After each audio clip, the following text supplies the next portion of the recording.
Congolais, Gaius Koene est un web activiste, évoluant dans un pays austère à la liberté d'expression.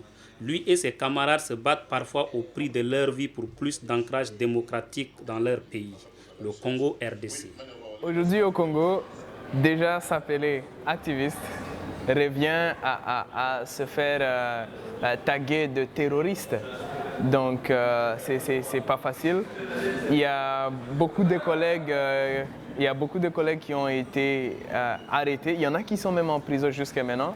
C'est d'autres mouvements comme ceux de la Lucha avec Filimbi et beaucoup d'autres qui ne sont pas très célèbres qui sont arrêtés parce que voilà, ils étaient là pour défendre la démocratie et pour exiger le respect des droits de l'homme. Mais malheureusement, c'est pas facile en tout cas. Pour nous qui sommes encore libres, on essaie de rester un peu prudent, mais tout en continuant à dénoncer, peu importe les risques qu'il y a. Tout d'abord, le Congo, c'est un pays très grand et tout est centralisé dans la capitale Kinshasa. Et le gouvernement fait tout pour que la population ne puisse pas avoir accès aux vraies informations. Par exemple, il y a la presse, le domaine de la presse qui est délaissé justement pour que les journalistes ne puissent pas être capables de bien faire le travail. Et donc ils dépendent en quelque sorte des petites sommes que le gouvernement leur donne. Et donc ils ne peuvent que louer le gouvernement.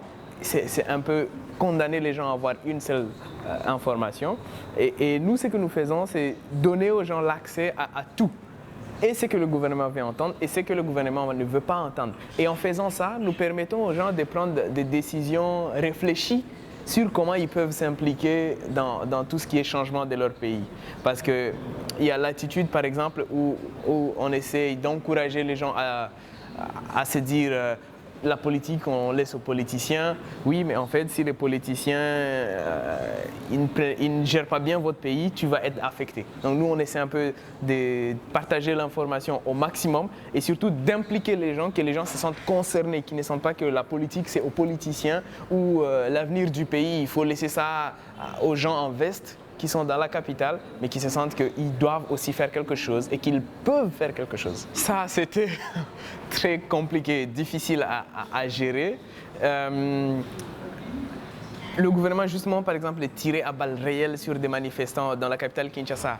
Et à Goma, où moi je suis, la police locale n'a pas été autorisée à travailler. C'est la garde présidentielle qui est venue en tenue de policiers pour matraquer les gens. Et couper Internet, c'était un moyen d'empêcher les images de toutes ces atrocités de sortir, d'empêcher que des gens puissent dire en temps réel « Et écoutez les gars, faites attention, je vois des policiers avancer vers votre direction. » Et comment nous nous y sommes pris? Pour ceux qui sont dans la capitale Kinshasa, par exemple, il y en a qui ont... parce qu'il y a aussi les SMS qui ont été coupés. Il y a très peu de gens qui ont utilisé des outils comme FireChat qui permet de partager des informations grâce au Bluetooth. Donc ça, ils n'ont pas coupé. Mais nous qui sommes à Goma, nous avons utilisé la connexion Internet du Rwanda. Quand on sait bien que le Rwanda aussi, c'est un pays, en Afrique de l'Est par exemple, où la surveillance est très élevée. Mais nous, comme nous n'avions rien à foutre avec le gouvernement rwandais, donc nous nous sommes mis à utiliser la connexion Internet du Rwanda voisin pour arriver à faire sortir les informations de tout ce qui s'est passé au Congo. Ce qui est quand même une honte pour un gouvernement qui s'est dit responsable et surtout pour un pays qui s'est dit démocratique. Vous savez, personnellement, j'aime toujours dire que nous n'avons aucun problème avec le président de la République, aucun problème avec son gouvernement. Nous avons un problème avec le respect des principes que nous nous sommes tous mis d'accord à respecter. Donc, tant que ces principes ne sont pas respectés, que ce soit l'actuel président, celui qui viendra, nous serons là, toujours à combattre. Donc nous ne pouvons pas dire que le combat va peut-être finir si ceci arrive.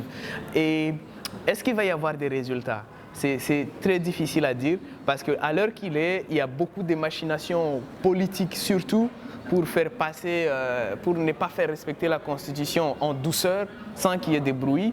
Mais à notre niveau d'activistes, on s'y prépare déjà. On sait qu'il y a des élections prévues en 2016. Tout a été orchestré pour que le calendrier électoral ne soit pas respecté. Ça, c'est clair. Donc, et les gens, ils ne sont pas contents. Il faut donc s'entendre à des manifestations, il faut s'attendre à une répression très violente. Et devant ça, nous commençons déjà aujourd'hui à préparer la génération qui va prendre les choses en main pendant ces temps-là. Parce que nous savons aussi que le gouvernement a déjà des têtes des gens qu'ils ont ciblés, qu'il faut arrêter à un moment. Ça, nous savons et nous nous y préparons. Donc, il y a déjà des gens qui sont en train d'être formés pour prendre la relève au cas où le pire arrivait. Droit Libre TV, la web télé 100% droits humains, 100% liberté d'expression.